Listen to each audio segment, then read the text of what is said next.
and welcome back to another episode of A Cup of Cozy. Today, I am sitting down with a small business owner, a women in gaming advocate, university student, storyteller, and marketer extraordinaire, Helena.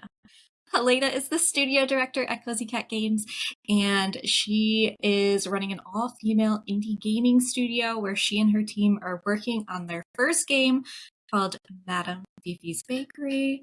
Helena, so excited to have you here today. Thank you. I'm so excited to be here. So, as always, we start with our cup of cozy. What did you bring to sip on? I brought my favorite mug that I use whenever I work on the game because it just gives me like the vibes of like a cozy game kind of thing. And it's So a cute. cappuccino. Yeah. It's a what? Cappuccino, my Oh, a drink of choice. cappuccino. Nice. So for those of you who are listening, it is an adorable little bear mug. Like it's a bear head, bear face. You'll have to look on the Instagram for pics or look at the video version. It's very cute. I went with the mug today that's like the size of my face mug. Ooh. Massive. I have hot chocolate today. Are you kidding? That's so good. I'm not kidding. So very cozy. Do you have like a fancy espresso maker that you made your Well, cappuccino I with? I do have like a Nespresso thing that my parents, it's more my parents, but I like to use the actual kind of Italian style where you have to like press it in and Mm-hmm. then with the frother. I like the process. It's very meditative for me. Ah, Yeah. well, considering we'll get into this later, but your game is bakery themed. Are you a baker too? Do you like baking? It's actually really funny because I would consider out of my family, like usually I feel like it's more the women who bake. For me, Mm-hmm. I always grew up with my dad baking a lot. And my dad, Okay. he's a huge baker and he'll like always make like zucchini bread or like apple crumble or like something really creative. Like he'll find these cool things to bake. So I usually just kind of look at him for inspiration for that and I enjoy the things that he bakes more. Um, I'm a baker, but I'm not like as the most avid baker in my family, I would say. Okay. Yeah. I mean, I had this discussion with people before. My best friend, she has really gotten into bread baking lately. Ooh, She like started a micro bakery. So cute, my so goodness. delicious. And she's like, "You want to come bake bread with me?" And I'm like, "No, I just want to eat your bread. I don't I am not a baker. We have the fancy espresso machine. I like made a hot chocolate packet instead." There you Yeah. go. That's really cool though. Making bread, homemade bread is like five times So better. impressive. Yes, especially with like sourdough, people are like doing all sorts of new stuff these days. It's really cool. I know. That thing's like having a pet when you have a sourdough starter. Yeah, You yeah, gotta like give it to somebody when you go on vacation. yeah, yeah, yeah, yeah. Yeah, it's like a whole being. It's crazy. Huh. All right. We could talk about baking and pastries and whatnot all day. Ser- And we will get into some of it. But let's get into you, who you are, Helena. For folks who don't know you, give your little, elevator pitch. What are you all about? Hey there, my name is Helena, and I do many things. Right now, I'm focusing on the indie game studio that was mentioned called CozyCat Games, and this has been kind of a year long in the making of not only the studio but also the game itself that we're developing, the cozy baking game. And yeah, I'm really passionate about creative works in general. I'm a big gamer, but also like a big reader and just consumer of fiction. And yeah, I really love that side of the internet, and I want to contribute in every way that I can. And that's why I started my indie game studio. Love that. So, yeah, Helena reached out to me. She had listened to the show. I was following her on Instagram for a while because the gaming, I love following indie devs just in general. Like, I'm on Twitter X now all the Oh, time to look at indie games. So excited when she reached out because it's perfect. We just vibe. yeah. Um, and you mentioned you've been a gamer for a Yes. long time. What has your gaming journey been like? Did you like start as a gamer as a kid, or did it come later on as you got older? Would say I definitely was like a gamer when I was a kid kind of thing. For Okay. me, I talk about it a lot on my YouTube channel. Of my when I fell in love with gaming was really when I was playing Pokemon Soul Silver on the Nintendo DSi. So that was the game for me that started it all. And then from there, I really loved narrative games. So I would play a lot of. I was like a big Undertale fan, and then Okay. Deltarune, and then also like very different from Cozy, but like horror games like Doki Doki Literature Club. I'm not sure if you're familiar with the visual I novel. 100% was going to bring that up with you Oh gosh, okay. because that is one of the games that got me into gaming. Oh my god, no And kidding. I like never find anybody who's played it. You're joking. That's like one of my favorite games of all time. I love it. The Me writing is too. like so good. The Seriously. poetry in there is actually so legit. That alone, it's like a game in and of itself. Like it's Yes. crazy. And the fact that's a solo dev. Dan Salvato, he's a solo. Really? Yeah. Yeah, yeah, Okay, yeah. I He's didn't know that. an artist to do the art. So he had like one person doing the art, but like Hmm. everything, all of the system, all the programming. He took Ren'Py, which is like a visual novel software. Hmm. After learning about that, after playing that game, like I was so inspired. I made my own visual novel, but like to do the level stuff that Dan Salvato was doing, it's like crazy. He like went into the back end and he did all sorts of like glitching. It's crazy. It's Do really you want to give the audience maybe a little overview of what the game is about and stuff? oh my gosh. Well, without spoiling, Yes, without spoiling anything, because without spoiling, it's a adorable, cute game about some anime girls that you befriend because you are a little bit of a socially awkward guy who has well, is he socially awkward? I don't know, kind of like just a dude, shy. a shy dude, and you have Yeah. a best friend who's so annoying, even though she's like so gorgeous and everything. She's so annoying, whatever. And she tries to convince you to be more social and join a club. So you join this literature club called Doki Doki Literature Club, and everything is crazy because you're the only guy in this club full of beautiful girls, and they're all obsessed with you, and everything is perfect. Yes. Yes. It is, there's lots of twists and turns. Yes. Whenever I bring up the game to someone, I give the caveat that make sure you're in a good mental space when you're going to play this game because yes, it's very cute and there are very lighthearted moments, but it gets very heavy. So I always give that as a disclaimer. Oh my gosh. But it Yeah. it does the game does things breaking the fourth wall and things like that that I've never experienced in a game before and just thought was so cool. No, seriously, that game I haven't. Okay, so I haven't actually played it alone ever. So like when I first because I can't do jump scares like alone, like I just cannot do it. Like I'm super sensitive to that. So what I would do is I would watch like PewDiePie or like Markiplier play it, but I was obsessed. I would like watch so many people play it because I wanted to see how they would react to the jump scares. And Hmm. then just last year, I got a bunch of my friends together who had never played it because I just knew that if I was with other people, I'd be okay because I'd watched Sure. playthroughs of it. Yeah. So all of my friends played the game and we voice acted a character. I love that. I We would love get it. together like every week and like for another like 2 hours, 3 hours, we would voice act some of Oh, that's so cute. I oh, it's love that. so fun. The lines in that game, you know, they're like wild. So it's like to hear my friends say those things is really funny. But it was like so Yes. to see their reactions to some of the things that happen in that game. Oh, one of my favorite games. So yeah, that's Did definitely you one of the things. play the Plus version? Like Yes, the I okay. did. I haven't played Plus. I Like I recommend it. played it way when it came out in Yeah. the beginning, so there was no Plus yet. Oh my But I got it because it was a free game, Doki Doki Literature Club Plus, which has extra story and things like that. It is was it free? free on Epic Games. Like they have a free game every week.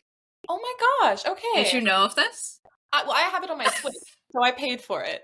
But I Okay. didn't know it was free. That's so Well, cool. well, cozy gaming and just gaming in general tip. If you have an Epic Games account, which is like what originally Fall Guys was on, game where you're like Oh, little bean guys. interesting. Um, every week they have a game that is free to download, and you get to keep it forever. So so it's not Doki Doki Literature Club is like $15 or something, but I got it for free because it was one of the free games. That is very impressive. I'm very, very impressed. Yeah, I recommend getting an Epic Games Uh, account. It's worth it just for that to well, get the I free know stuff. the incentive among developers in Epic's games, yeah, I believe it's Epic Games, because every single, for example, Steam takes 30% of your cut for Okay, whatever sales you make, they always take 30%. I could be wrong, but it's less for Epic Games. I think it's like 10 or 15. interesting.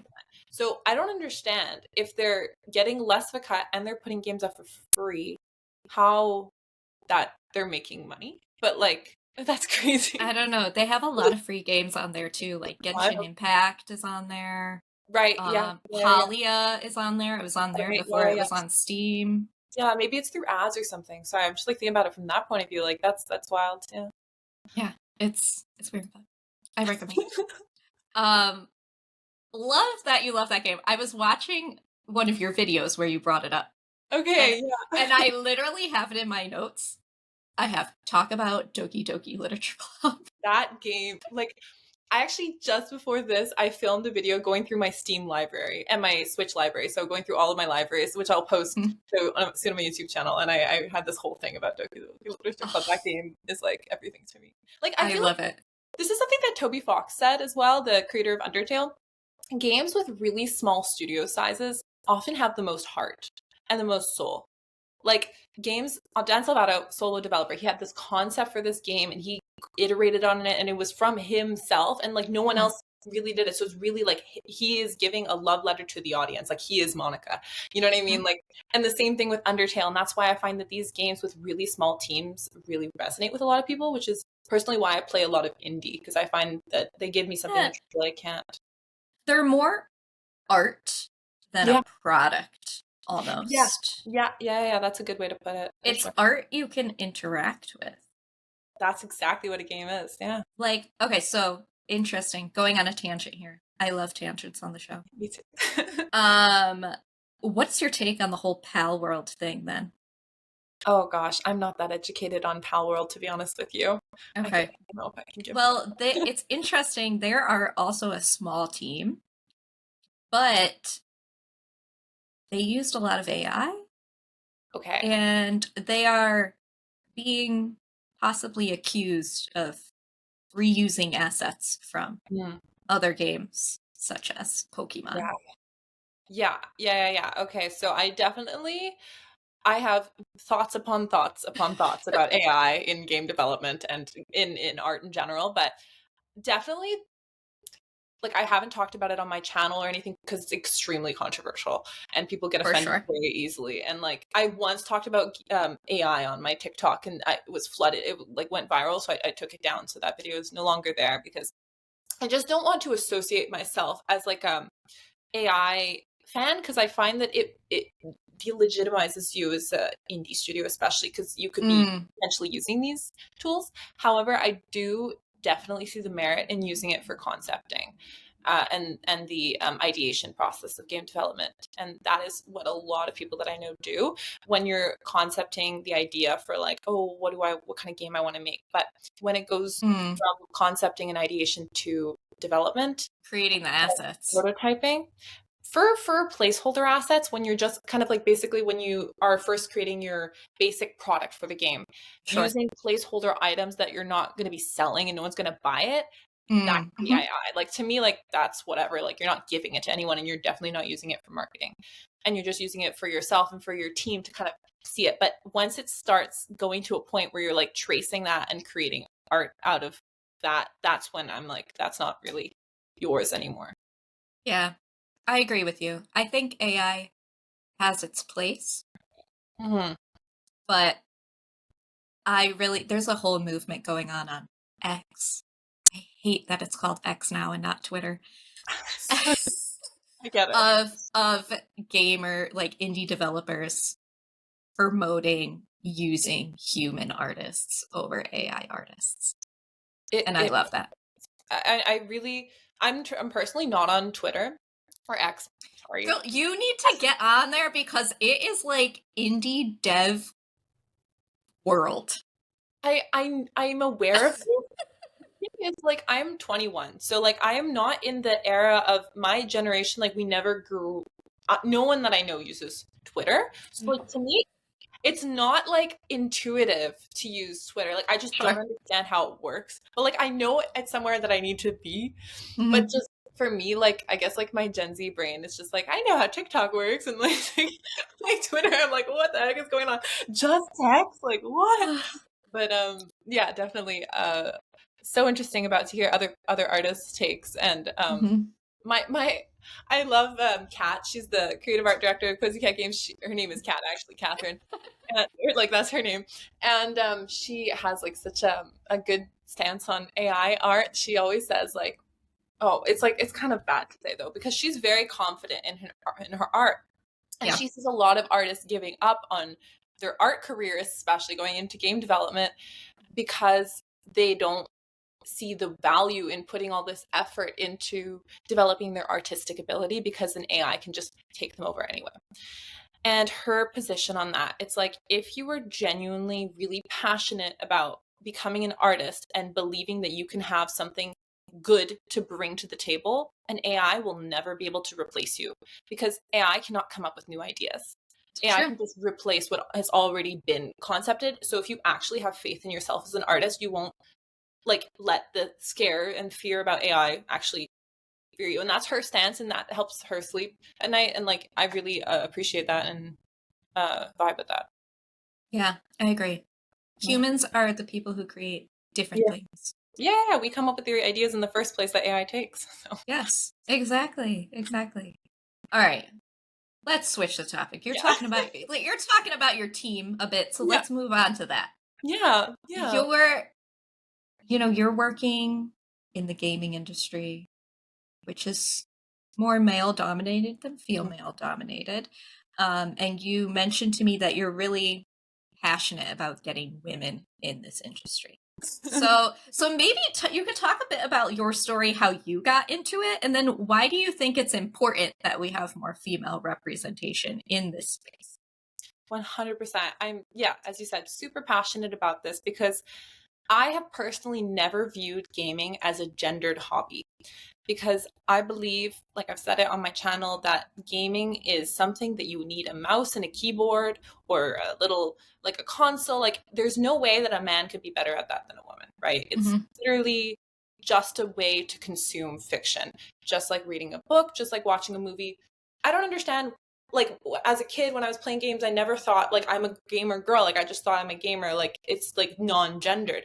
I never Hmm. really realize that there was that until you grow up and you see things. So that's my stance, like from who I am and what I think about gaming. But how I got into actually like developing games was I was in a program. So I was always interested in storytelling. So I okay, so I'm just thinking about how far back to go. So I was like, I was always interested in storytelling. So I would write novels when I was a kid. I would do like NaNoWriMo, which is like the Hmm. National November Writing Month. I don't know if you're Hmm. familiar. Probably because Yes, you have so many yes, people. yes. So I would do that when I was a kid, like when I was 12 years old. Like I would write these like elaborate novels with like dial. I was like, my imagination was wild. I was like, and reading them back, they're really cringy. But like when I was like reading so many YA novels, I'm like, oh, I need to like create my own YA world. Yes, yes. So I did that when I was a kid, and I was always interested in that. And then when I started playing indie games like Doki Doki Literature Club, I started making visual novels. I made for my class a visual novel about, I don't know if you know Lord of the Flies. It's this book.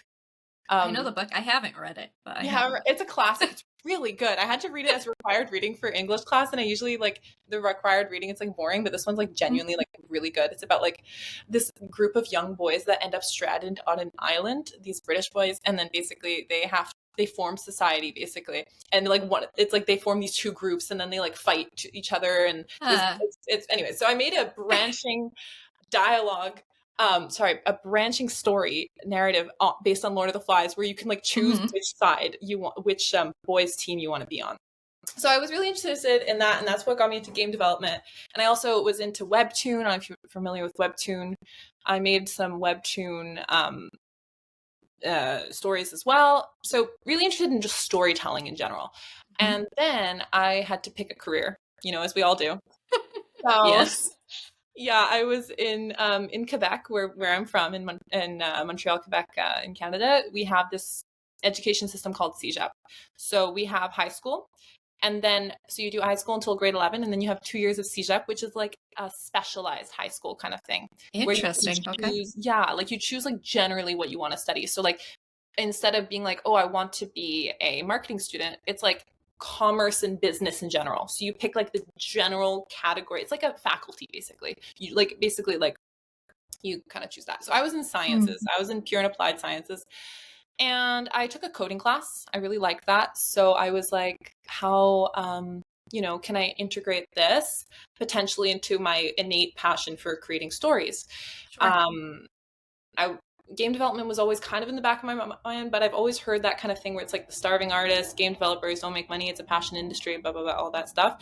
So I was having that fear, and then I saw when I was in the metro, I was in the like commuting to school, I saw this ad for this like 2-year game development program, night school program, and it was at another CJAP. So being the overachiever and the eldest daughter that I am, I made a PowerPoint to my parents of why they should let me sign up for this program and attend it at the same time as CJEP. And they said, sure. I mean, it's sure if you're so passionate about it, okay, like go do it. So I kid you not, like that before I entered university, I was one semester where I was at two CJEPs at one time. In the morning, I was from 8 until like 5, I was at one, and then 6 until 10 p.m. I was at the other. I was doing that for a whole semester, and I had the time of my life because I was like running on like caffeine and no sleep, but I loved it, and I just like met other people that had a similar mindset to me, and like just wanted to also create stories. And I would all of my teachers, they were all people that were actually in the industry, and That's they cool. like yeah they were like really in the industry, and then they would take this as a side gig to kind of like teach them, and they were also passionate and kind, and I had quite a few women teachers as well, so that was also super inspiring to see them and see that it's not gendered after all. And yeah, that was 2 years of that. In the meantime, it was actually 2.5 years because I took a semester off to I go to McGill University, and so I left to CJEP and I went to university, and I did this competition at university with a team of 8 guys, and I was the only girl for Ubisoft, which we actually ended up winning. It's a cat versus mouse tower defense game called Feline Fortress, which is on Steam. And then yeah, sorry, I'm just like going all over the place. Everything that goes in my head, the I cat love it. and yeah, and then basically in my second to last semester of this video game program, I had in my head, I'm like, I want to take this out of the program. This can't be it. Like, I'm having way too much fun for this to end after I'm doing this, because I love creating stories and I love being with other creative people. Because that's the one thing when you're doing Mhm. something alone, it can be very isolating and lonely. When you're with other people, it's like it's more fulfilling. So Yeah. I found a group, and I like in the back of my mind, I was like, wouldn't it be cool to like work with other women? Because like I've had the experience where I was with the Ubisoft competition working with only guys, and I was like, that wasn't the most fun for me. Like nothing against them, but it wasn't relatable for me, and like it just kind of like just wasn't what I wanted. I wanted that feeling of feeling wanted and needed, and like the same kind of as the people around me. Anyway, Being in so a group of women is yeah, definitely it's that. Like, empowering. I just feel like it doesn't even need further justification. It's not like yeah. It was just I just really wanted to experience that because I love working with women, and I found basically I made a whole devlog on my channel explaining exactly everything that we did month to month from last September until now this September.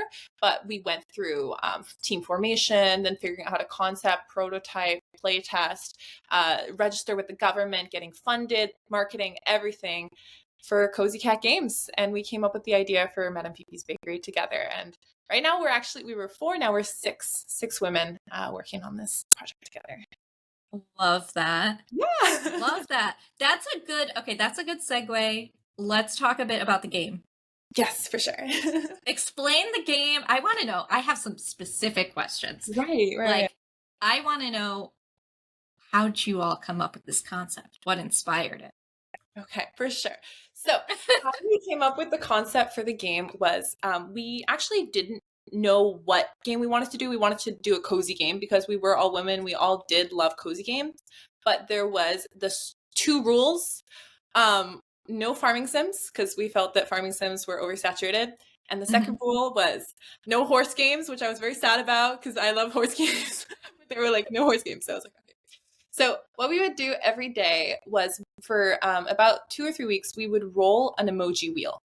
So there was Okay. this thing that our game design teacher introduced to us called the emoji wheel, which is like the 777 wheel for lottery, like when you go to Las Vegas, Mhm. that one, but it's emojis and it's like all of the different emoji and you get a random combination of three emojis.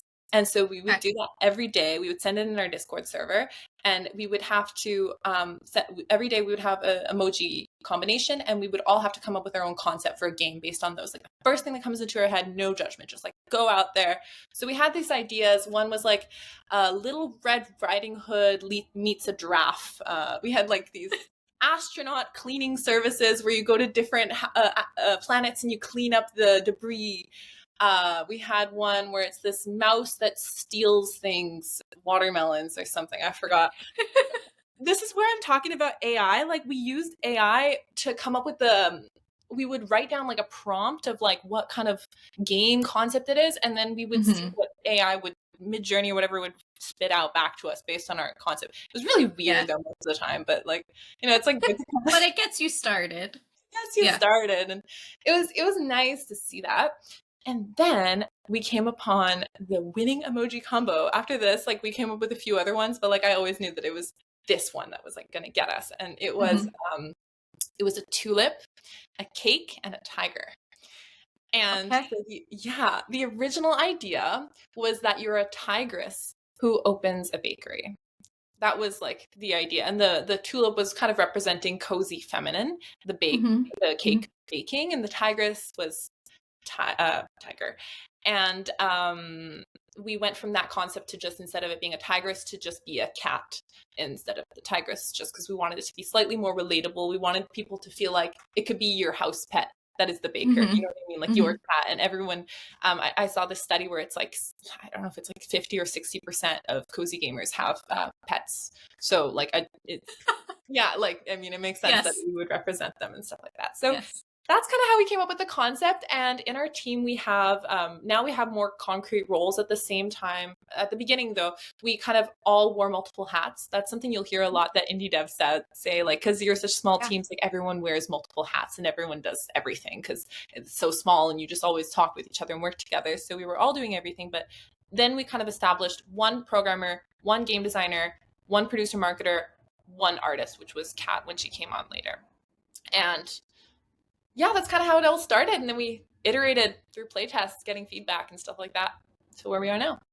Love that. I love that story about it. Yeah. Is that why you have I've played the demo, everyone. I Oh, have played the yeah. demo. In the decorating part, Mm. there's a tulip. Is that a little nod? You should Emoji. you Oh should put the other emojis in there as little my sprinkles. God, I the little think that'd be so tiger. cute. And the little Yes.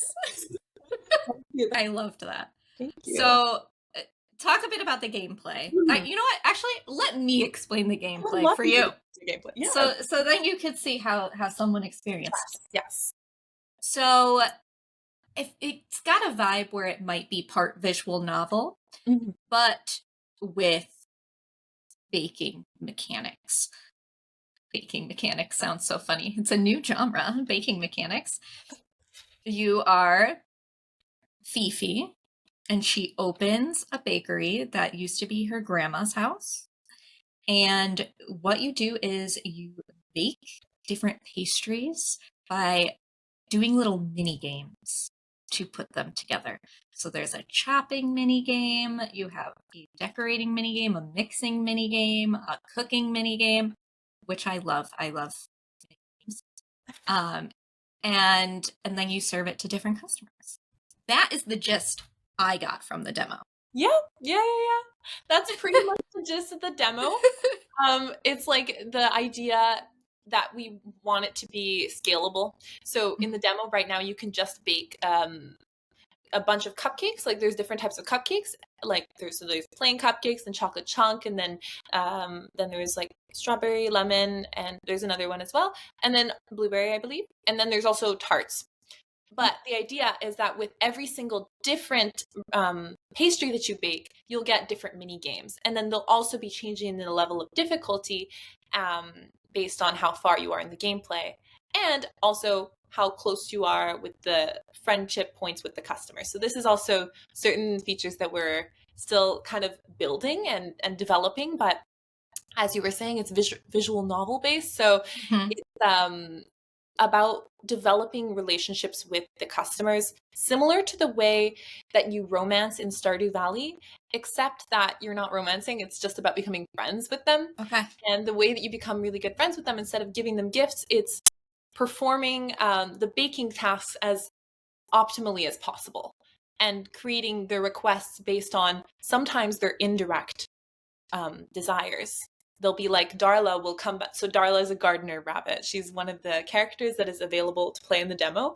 And she, for example, will come back from the dentist and she has a toothache and she can no longer have sweet things, but she still really craves something that's going to give that edge. So you would think about that and like look at your recipe book or try to Mm. improvise something that would maybe be savory instead, and then try to like establish a high friendship with her by giving her something that would make her feel satisfied.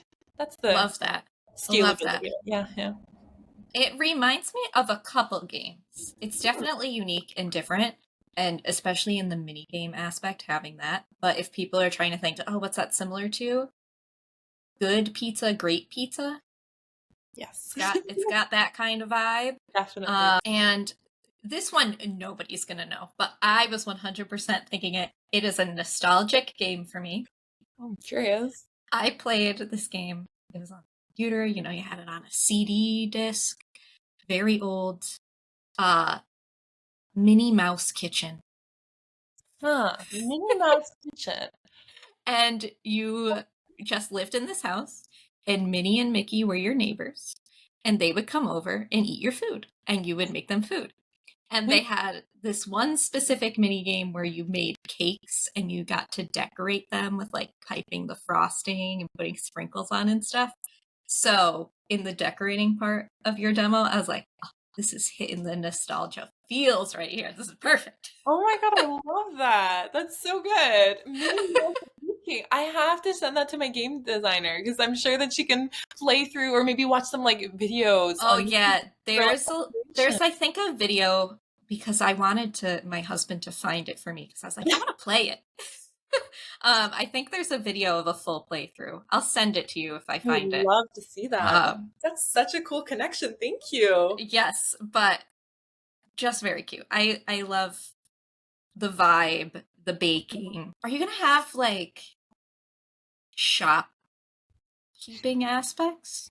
So, we are definitely developing it, and not the shopping aspect, but still the main concept. And we like, I don't want to say too much, just in case one of my team member gets mad at me and they're like, "Oh, we don't actually want to That's do fine. that." That's fine. but That's fine.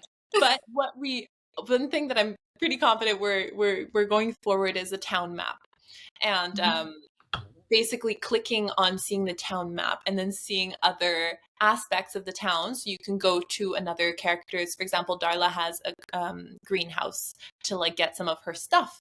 So, and one big thing that we wanted to avoid was I feel like a lot of cozy games are like capitalism simulators, and like we can't completely avoid Yes, that, right? sure. But like that's just part of the gaming genre. Mhm. But we want to have no monetary system, so Okay. Yeah. no exchange of currency, and rather just focus on the friendship aspect to Mhm. really hone in on like the relationship and narrative part of the game. Because as this is our first game, there's a certain limit to how technically advanced we can make it. As we go forward and we have more faith in our programming and everything, then we can see that like in future games. But in this one, we want to focus more on the narrative.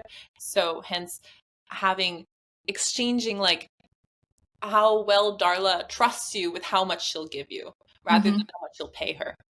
Yeah, that's And cool. I like that. yes, that's a concept for us for sure. So definitely like expanding just being in the kitchen Cool. will be something that we're going to do. Another game it's making me think of, and I feel like you'd like this. I didn't play the full thing yet. Witchy Life Story. Ooh, that one I love visually, but I haven't played it either. So it's very much also like a visual novel, but you also have this potion making aspect Right. where you're Yeah. like combining herbs and stuff, and it's a horror game. Is it? I didn't know that part. Oh, Yes. yeah, wait, now I'm gonna get it. Yes, because it's so deceiving, like Doki Doki Literature Club. I I love just played the demo, and you find out at like the end of the demo that it's a horror game. you just put me on. Like that's the next game I'm gonna be playing. Good. I love it when you go for like an innocent and then twist. Like Amori Yes. as well. Favorite as well. Like those I haven't played that, but I've heard such good things. need to. Very, very not similar to Doki Doki Literature Club, but like in the dark aspect, yeah, but very different Mhm. gameplay, but also amazing, amazing game. Love that. Yeah. Love it. So anything else that you wanted to share about your studio and like how you all work together? Hmm. Yeah. So personally, I am not like I don't have just one role. And like as I was saying, indie devs do wear multiple hats. But I would say that as someone that is trying to like figure out how this whole studio thing works, I have the least defined hat, if that makes sense. My hat is kind of like transparent and just like not really clear. So basically how we work is we define tasks that we want to do every Monday. Like we meet every Monday and everything is done online pretty much. And we'll meet like we go for research purposes. We go on like little group dates to bakeries and stuff like that. We're like for Love that. research, obviously. Obviously. Obviously. So we'll do stuff like that in person, but mostly when we work online because we need our PCs and stuff like that. And like it's quite intensive to use these software, so it's better to be at home. And we don't have the cost to have a studio yet, so one day. But we will join on Monday on a call, and then we'll decide what tasks we want to do every week. As you said, you work you're a Scrum Master, right? So you're Yes, I am. My day familiar with how job. this works. But that's what Yes. we do. We basically decide our task for the week, and then we do sprints and daily scrum. Every day we do a text-based daily scrum, so every single day everyone will text in the chat what they're doing today, what they intend on doing today or tomorrow. Like it's flexible, and we only do it Monday through Friday because we want to simulate what it's actually like working at a real studio, and not just because we're working from home we don't also work on the weekend, but we do that, and then everyone kind of has roughly the same amount of works every week, so everyone is transparent about what other people are doing. They don't feel like they're pulling more weight than they should, and everyone does their defined tasks. But as I was saying, how my hat is kind of transparent, I do like social media, so YouTube, TikTok, Instagram, all that, and then also producing, so like schedule management, but then also like funding and searching things and all that. So it's like a lot of different things. Every week is different. Every day is different. And that's what's part of the fun. Yeah. Yeah. Yeah. And you're in university at the same time. Very good. How are the other people who are part of the studio also in university? So 3 of us are. Okay. And then 3 of us aren't, because now we're 6. So the other ones that aren't, though, they have jobs. So it's part-time. Cool. Same work time commitment. Yeah. And that's why you really gotta love it. So how are you balancing? Because this is a big undertaking. I mean, you said you are over ambitious. Yeah. You are the oldest daughter, making PowerPoints to convince your parents for you to go to double school. I get it. I'm also over ambitious, but you gotta have some sort of balance system. Yeah. I definitely I see the value in that, but like honestly, it just kind of like, this is so bad, but like it just kind of happens. Like to me, like it's just like kind of the days turn into weeks, turn into months, and they just kind of happen. Like I don't like explicitly think about having a balance. Luckily, I've never like been burnt out before, so I've never experienced burnout before. And I have been fearful at certain points that I was approaching that. And at those points, then I really took a look back and I was like, hey, I can't like keep on going at this speed.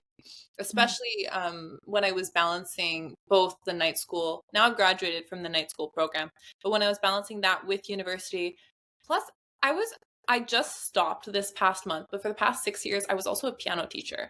I was giving lessons to students in my house. Like they would come, I had 20 students, they would come one-on-one lessons every week. So I was like doing that on the weekends. I had no days off essentially. But I did it because I was so, and I was able to do it because I was so clear on what I wanted. And like Mhm. it just always felt like it's going to be worth it. It's going to be worth it. And like I just never, I always was excited to go to it. So it was really from a place of just pure passion and excitement. Um, if it was, if it was any less than working for myself, like if I, instead of spending all those hours working for like instead of teaching piano, if I was like doing a job, like a retail job, I Mhm. wouldn't be able to do it because that's not what fulfills me. I'm someone that really always has known that I have to work for myself. And because I work for myself and I know I'm building myself up, I somehow don't get tired of it. It's like a Well, weird that's thing. good. Yeah, it's a good thing. And I don't know how sustainable it will be going into later in my 20s, but for now it works. So Yeah, I mean, that's great. If you have momentum, I say like ride the wave. yeah. Is definitely great. And I know that like self-help people and productivity people are always like, you need to use all these tools and have this morning routine and all these Yeah. different things. And honestly, I tried to be that kind of girly for a while, and it Yeah. is more exhausting than it is helpful for me, Absolutely. at least. So How are you supposed to have just do a you. morning every day? Like that doesn't make sense to me. Every day is completely different. Like how is that possible?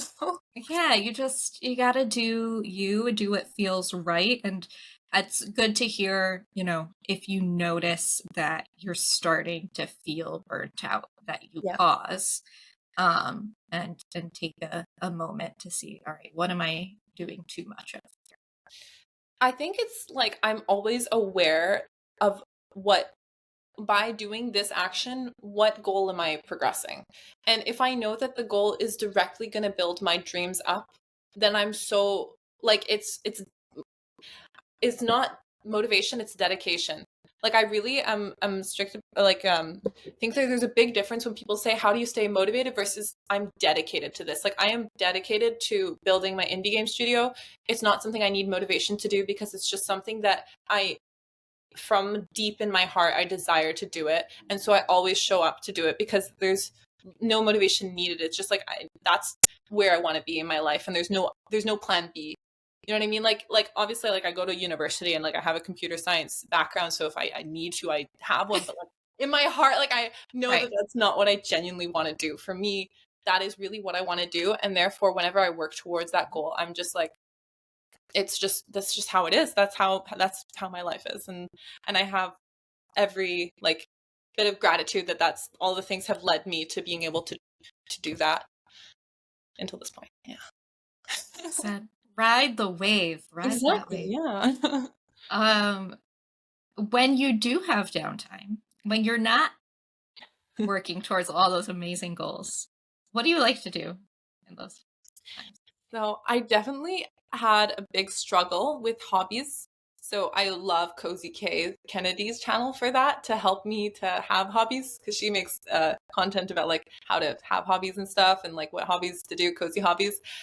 But for me, like recently I've been getting into like watching uh, like dark web like YouTube videos. I love it. Like like the first thing that comes to my head, like the past 2 days I've stayed up so late like watching like dark web like people exposing dark web criminals. They're so good. Like they're so good. Like the people like doing like these illegal crimes on dark webs, and then they have like these kids like that are like super intelligent like hacking into the CIA. Anyway, so I'm obsessed with that. And then also I want to do I love that. I say that because I was like in bed the other day and I was like, I need to relax. And I watch body cam videos. so So I get it. amazing. I get it. Do you like watching those interrogation footages of police officers interrogating Criminals? Yeah, sometimes. And cult stuff. Cult. Yes. I love cult The stuff. Jonestown Massacre documentary I probably watched 4 times. I don't know if you've seen that one. Shiny, happy people. So good. There's a really good podcast if you want to listen to it. Cults to Consciousness. Cults It's to. all people who have left cults, Oh my god, I but they love talk that. about the experience being in a cult. Oh my gosh. So That great, is love it. that is very interesting. I love that. I don't know why. Like, I feel like I'm sometimes sick in the head, but I love that, like, creepy stuff. Like, it just makes me Same. so excited and it calms me down because I'm not living there. Like, Yes. I know. I think the same thing. I'm like, what's wrong with me? But I don't know. I like it. gaming. Complete opposite. It's so funny. But yeah, that's what I watched. I mean, I want to do Inktober. I don't know if you're familiar with Inktober, which is Like with drawing something every day in yeah. October. Yeah, so you have to draw it based on a prompt list. So that's I'm trying to like get back into drawing a bit because love it. So that's also something. Yeah, those hobbies kind of vibe. Nice. And you mentioned you're a reader too. What's the Yes. last good book that you've read? Well, the last because I really, really tried to read Tomorrow and Tomorrow and Tomorrow because it's about game developers, but I Mhm. just couldn't get into it. I really wanted that to be like, oh, I love this book. It's similar Right. to me, but it's like I can't like I just don't really like the protagonist to be honest. I just don't like his. So I don't like that one. Oh, this is so bad. But the last like book that I read quickly was the Colleen Hoover one that was turned into the movie, the one about domestic violence. Oh, I haven't read that one yet. It ends with us. It ends with us, so it's not very good, but it's interesting and it's engaging. So that one, All right. yeah.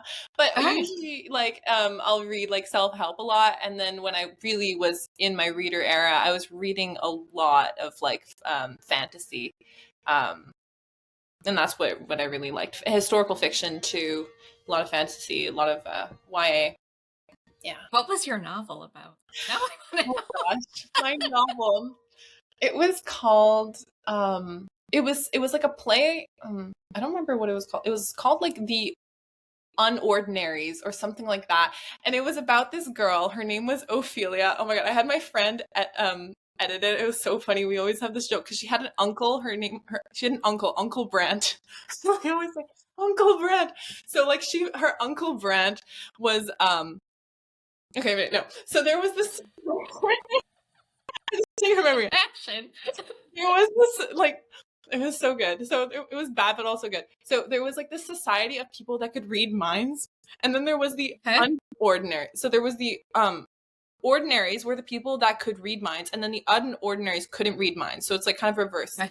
And so the Uncle Brant is Ophelia's uncle because she's an orphan. Obviously, because obviously everyone is an orphan in YA. And she lives with her uncle, and then her Uncle Brant is very like passionate about like taking down the system and stuff. So he goes to the chief of the unordinaries to go steal the plans for them to expand their kingdom and get rid of their territory because they live in the forest. Like there are a bunch of like misfits that live in the forest. Him and her uncle, and so he goes and runs into there, and he gets publicly decapitated. And so the whole like by this like guy riding on a horse, like he like yeah, this is it was very interesting, very very gory for a 12-year-old. And the whole story, it's about Ophelia discover like trying to like avenge her uncle, but then she discovers that she's actually the son of the most high, like the king of the unordinaries. So it's like this like super like oh wow, you're the chosen one, but like you're also your uncle died, and like nature versus nurture, and interesting stuff like that. My goodness, your brain works in interesting. Yeah, it's very. I think it's the horror stuff that's like. See, I love that. All right, can we read it? Do you got a copy? do I have a copy? I have it on my Kindle actually, but it's not for anyone to read. That's going with me to the grave. I'll explain it, but I'll never let anyone read it because I just die of cringe. Love that. When I was younger, middle school, I really wanted to be an author for the longest time. Aww. I wrote some children's books Oh, no kidding. That's so cool. and I got them. There was this like website where you could publish your own book. So my parents helped me do it, my mom. And one of them is called My Trunk is Too Long. And it's Stop. about What? this elephant and he has a trunk that's longer than everyone else's trunk and he trips on it and he has to learn how to accept it. Genuinely so good, and I'm not even saying that to be nice. Like, I actually find that I would love that as a because it's hard to write a children's book. Like, you have to be witty and tell real stories in a way they can understand. Like, I love that. I Jenny, drew I drew the pictures too. So I have it. cool. It's really funny looking I back. But okay, think with your adult mind here. I know. Like, it's too long immediately, but I just didn't want to go there. I did it to my husband and he was like, "What were you thinking at that age?" Oh my gosh, that is genuinely like I love that though. Like that is really good. So the things we come up with when we're younger. Seriously, I'm of the mind that like what we came up before, what the ideas that we came up with before society like told us to like be a certain way and whatever. That's like genuinely like who we are, like the kind of storyteller that we Mm. are, and like I love going back to that. It's like with the whole inner child thing, not feeling any shame by telling new stories. I find that that's something really appealing about indie game development as well. Did you? I've like kept all of the things I've written as a kid and like journals and stuff. And sometimes I'll go back and I'll read it and be like, damn, that's kind of brilliant. Like there's a lot of shit, but there's some things that are like genuinely like really good. Like my trunk is too long. Like actually what are the repercussions of your trunk being too long? How do people perceive you? How does that give yourself like there's so much you can work with. Seriously, like I love it. Like for me, the thing that really started my like storytelling and whatever, obviously like writing like books when I was a kid, like the tiny little books, and then also I was so into Flipnote Hatena. So I don't know What's if you know that? what that is. So that was for the Nintendo DSi. There was the Flipnote app. So you can have like you have a few apps that are I don't know if you had a Nintendo DSi. I did. Well, I had a DS. I had it Okay. before it had the I. The DSi had some pre-downloaded things, and there was one application that was called Flipnote, and then there's the online version Flipnote Hatena, which is where people would make flip books, like little flip book animations. Oh, love I that. don't know if you've seen those like pixels flip book animations where it was like 2011, 2012, 2013 memes, and then it got taken down May 31st of 2013, saddest day of my life. And basically people would make stories on there and they would like post them on the internet, people would download them, and it's all like kids, but some of these things were genuinely so good, like the story building that people would create these consistent characters, and then there was like the star voting system that was like an ecosystem for like incredible artists and animators actually got their start from Flipnote Hatena.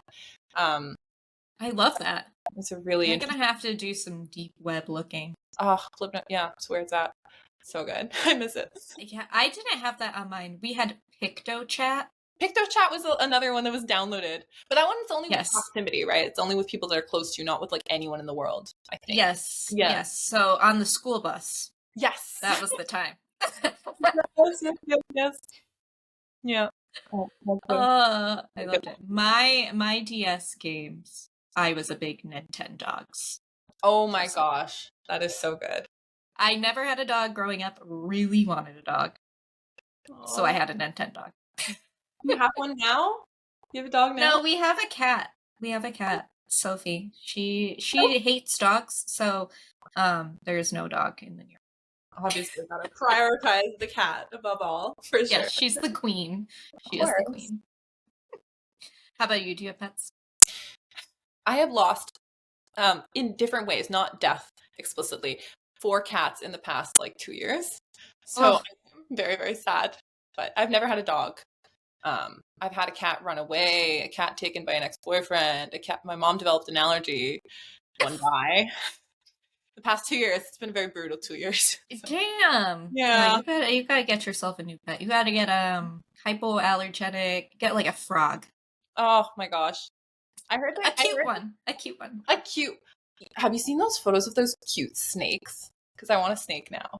Those cute snakes. Yes, the cute snakes, they eat strawberries. They're really cute. I have not seen this, but there is this Twitch streamer who has a snake named Noodle, Oh my gosh. and she has like emotes of Noodle the snake, and That so is cute. so cute.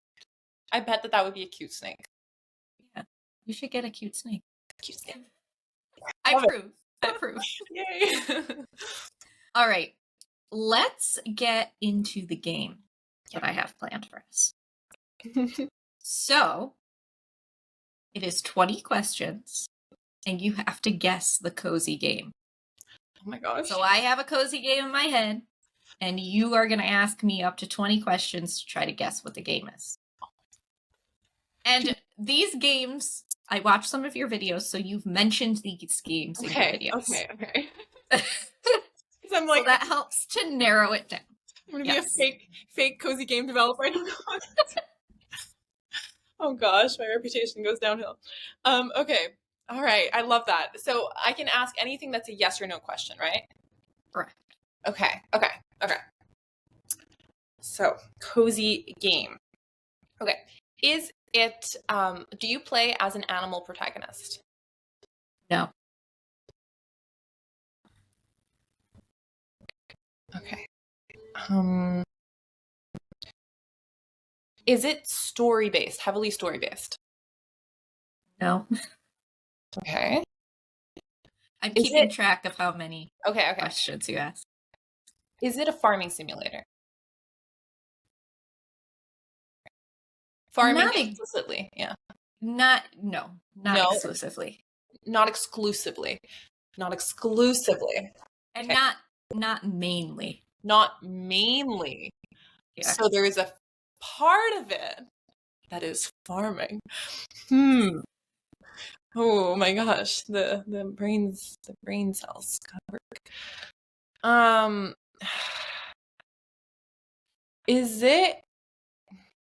Does it take more? Oh, is it a game that has an end? A defined end? There are credits. Okay, so there's credits. But no. Is this a management game? Yes. Does it involve bubble tea? No. Shit, not Monopoly Lane. Okay, because that one has credits and it's kind of like a farming simulator. But okay, what's another game that's kind of like a farming simulator? Oh my god! I feel like you were really close for a second. Because I said, what were the things I said? I asked if it was a farming simulator and I asked if it was a management game. Yes. Which I said sort of. Because if it was Stardew Valley and I told you, if I asked you if it was a farming simulator, you would have said yes, even though it's not exclusively a farming simulator. Yes, no, I would have said mainly a farming simulator. Right. What's another game that's a farming? Okay, I'm thinking. It has farming in it. Is it? Was it released in the past 2 years? No, it's older than that. Older than 2 years. Is it based on being? Wait, you said it wasn't story based. It wasn't what? Sorry. Story based. It's not mainly story. No, there's not a main story. Not Spiritfarer then, because that one fits everything. Story based. Oh gosh. Oh my gosh. My heart rate. At question 10, I'll give you a hint. You're at 8 right now. What question am I at right now? 8? Okay. So you're about to ask question 9. Okay. Does it have a horror element to it? Horror. No. No. Okay, so it's not. Oh my god. More than you get it. God, this is good. Okay, is it older than 5 years since the release date? Hold on, I gotta look.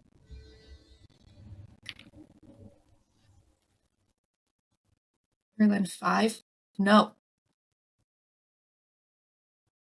Okay, so but it couldn't be Animal Crossing though, because Animal Crossing doesn't have a credit, I don't believe. And you play, but you look like you want to say it's Animal Crossing. Is it Animal Crossing? Yes. Oh my god! Animal Crossing has credits?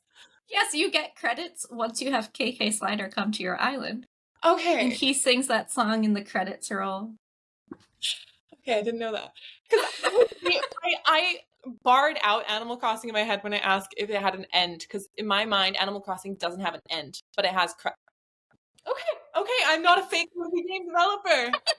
All right, you're not getting away with just one. We've got some more. Oh my gosh. Okay. Okay. I'm in. I'm in. We'll do two more. I Okay. won't torture you too much.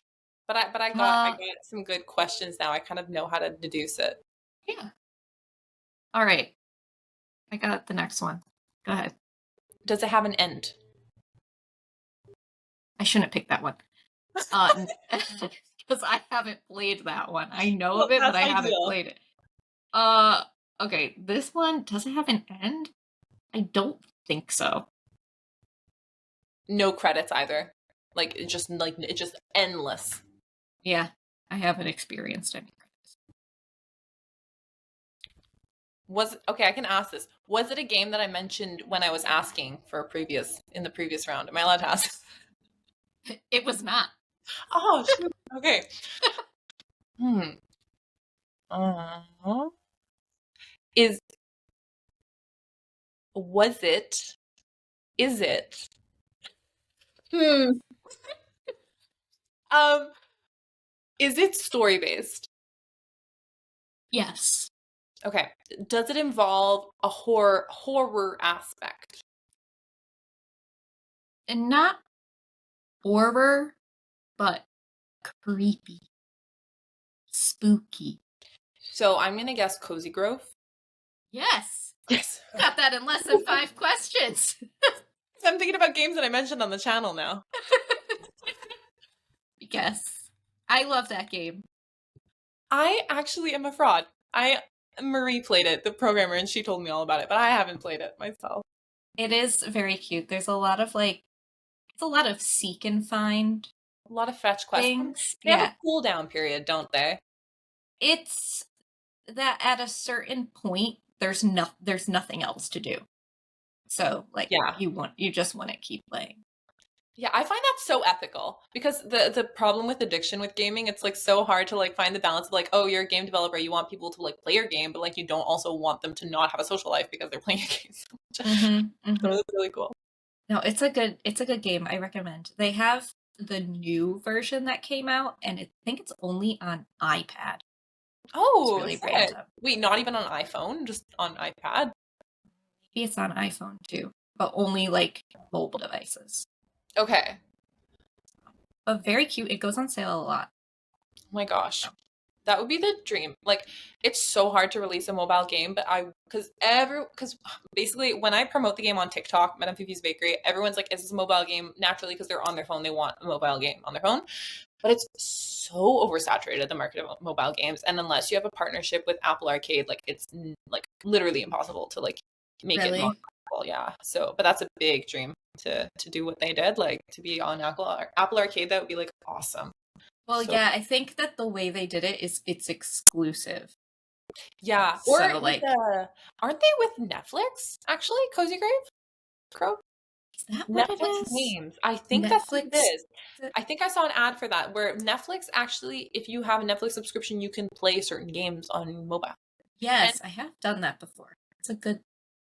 I think that, which is so crazy to me because like Netflix is not gaming, but they do it. Yeah, there's some good games on there. I played the game Storyteller. I've heard of It's like that a puzzle game. one. Mm-hmm. And it normally costs like $10, and I got it for free. My God, look at you with all the free games, like girl. I am getting all those deals. Yeah, your ways, like geez. Yeah. All right, the last 20 questions. All right, Okay. last game. Okay. So, was it a game I mentioned previously? During the episode or during this game? During this game? No. During this episode? Yes. Okay. That's 2 questions right there. Doki Doki Literature Club. No. Oh, so confident about that too. Is it a cozy game? Yes. Okay. What other cozy games do we talk about? Is it a game that you played and not me in your childhood? That's not a yes or no question. It's like a very elaborate. Is it a game that you played in your childhood? No. It's not that Minnie Mouse Baker Adventure. What did you say it was? Minnie Mouse Kitchen. Minnie Mouse Kitchen. That one I need to do research on.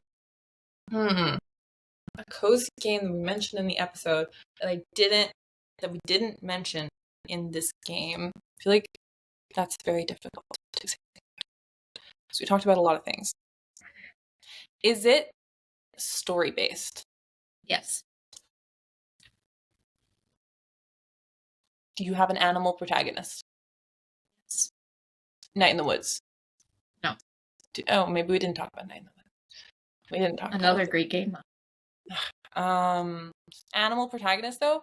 Yes. Animal protagonist that we talked about in this episode. Animal protagonist. Does it have an end of the game? I don't know. Oh, you didn't play it, so I only played it. So I was telling you about it in the episode, and you were like, "Oh, I haven't heard about this game," but I don't know what I said. Like thinking back. You're making a lot of assumptions here. Oh, am I? Oh, because you said you don't know if it has an end, which means I don't. Oh, it doesn't have an end, or you don't know that? I don't know if You it don't. has an end. But that doesn't necessarily mean you haven't played it. That just means you don't know. You haven't played to the end level, but Correct. It's possible that you've played it. But is it a mobile game? No. Okay. What question am I at? 10.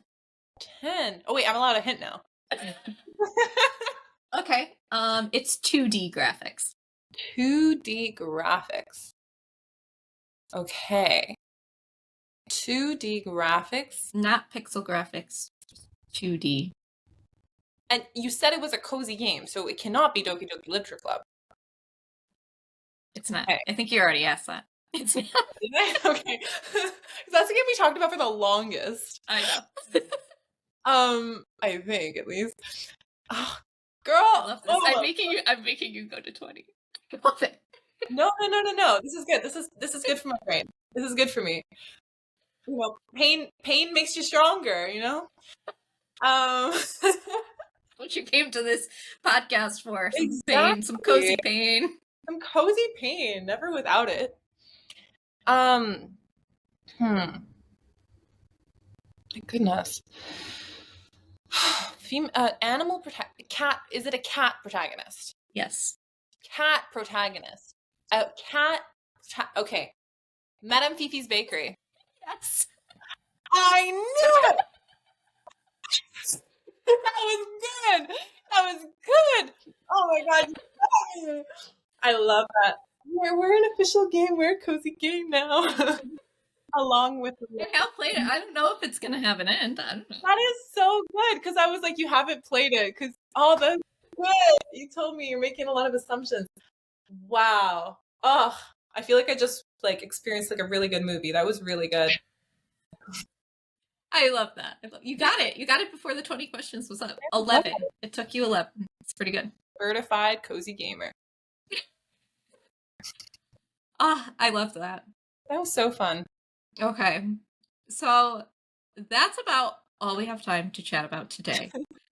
But I know we're going to keep our finger on the pulse of CozyCat Games and need to get updates from you and chat again for sure.